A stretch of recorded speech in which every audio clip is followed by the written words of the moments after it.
Okay, hi. We're going to go over the education piece for a pelvic floor evaluation. Okay, so we are going to diagnose your pelvic floor. All right, there are 3 types of pelvic floor dysfunction. There is pelvic floor weakness in bucket number 1, pelvic floor tightness in bucket number 2, and there is a mixed pelvic floor, which is bucket number 3, which is sort of a combination of the 2.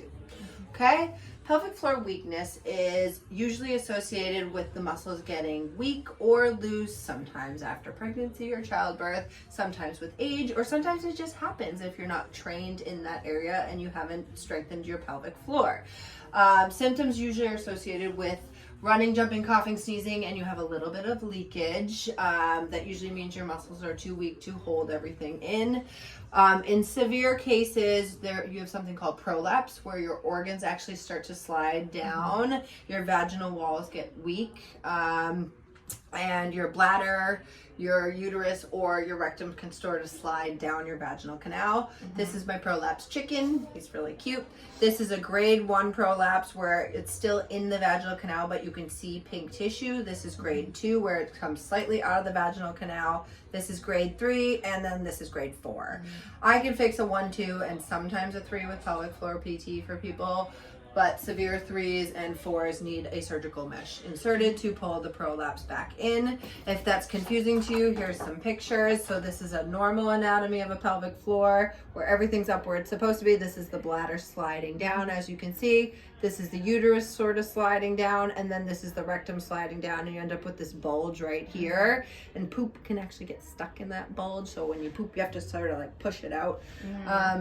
Tough, but they can go back up. When the floor comes up, the organs go back up. Makes sense. That's severe cases of weakness. That's all in bucket number 1. Bucket number 2 is pelvic floor tightness. Tightness is pain with sex, pain with internal exams. When they take out that thing at the OBGYN, you're like, ah! When you put in a tampon, it sort of pushes itself back out because it's so tight you can't get it in. Tailbone pain, sitting on a hard seat is tough.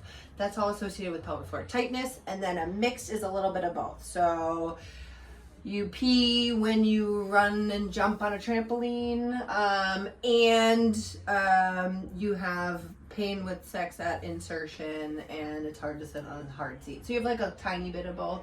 If you had to put yourself in one of those 3 buckets, which one would you put yourself in? I think 1. Yes, I would think you are also bucket number 1. I think so. That is pelvic floor weakness. Okay, so that's the type of pelvic floor dysfunction you have. If anyone asks, you say, I have pelvic floor weakness. Okay. Next is, what type of incontinence do you have? Once again, there are 3 buckets. There is stress incontinence in bucket number 1, urge in bucket number 2, and then bucket number 3 is a mixed, which is a little bit of both. Okay. Stress bucket number 1 is running, jumping, sneezing, coughing.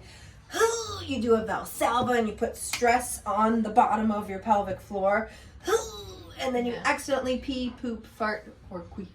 And you're like, oops, I didn't mean to do that.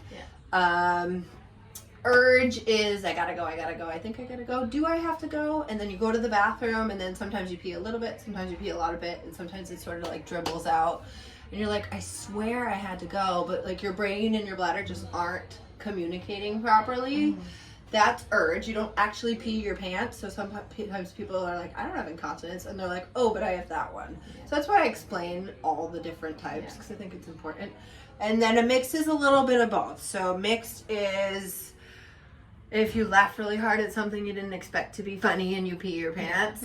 And you're at the movies with your friends and they didn't go to the bathroom once and you went 3 times during the movie. That would be sort of a mixed. If you had to put yourself in one of those 3 buckets, which one would you put yourself in? Definitely 1. Definitely stress. Stress incontinence. I don't have any issues. Good. Awesome. Okay, great. So that was fun to diagnose yourself. So now we're going to go into the anatomy portion of the education. Okay, so the next thing I like to show is a female with 2 holes and a male with 1 hole, and how similar our anatomy is. Like, look at the musculature of the pelvic floor. We basically have the same muscles. On males, there's just like 1 or 2 extra ones in the front to lift things and drop things. But literally inside of the rim of our floor, we're almost identical, which treating males and females is very similar, right? And this is on the outside, right? So we have two, they have that. So I think that's an interesting visual to see. And then also I like to go over the pelvic floor as well. So most patients will come in here and say, Stephanie, I don't even know what the pelvic floor is, right? And this is my favorite patient because this gives me an open platform and I can explain everything from scratch. So when you look at this, oops, I dropped the bladder. When you look at this, I say the white stuff is your pelvis. Anything that you see here that is white is your bony pelvis, okay? Those are your bones. Anything that you see that is red here is your pelvic floor, okay? Your pelvic floor is red, anything that is red. So the pelvic floor is the muscular hammock or sling that underlines the surface of the bony pelvis. On your pelvic floor, you have three major organs. You have your rectum that sits in the back, you have your uterus and cervix that sits in the middle, and then you have your bladder that sits in the front. Your bladder is pink, it's smooth, it looks like bubblegum or silly putty on the inside when it's healthy. When it's overactive or irritated, it gets red and chewed up and mad at you and looks like it's on fire. Bladder irritants are carbonated beverages, spicy foods, citrus, alcohol, and caffeine. So basically anything fun pisses off your bladder. So if you like margaritas, forget it. If you have wine night with your girlfriends, you're gonna be peeing up a storm, right? So when you drink water through your mouth, okay, your bladder fills to about 200 cc's of fluid and you get that first signal to your brain of, I have to pee.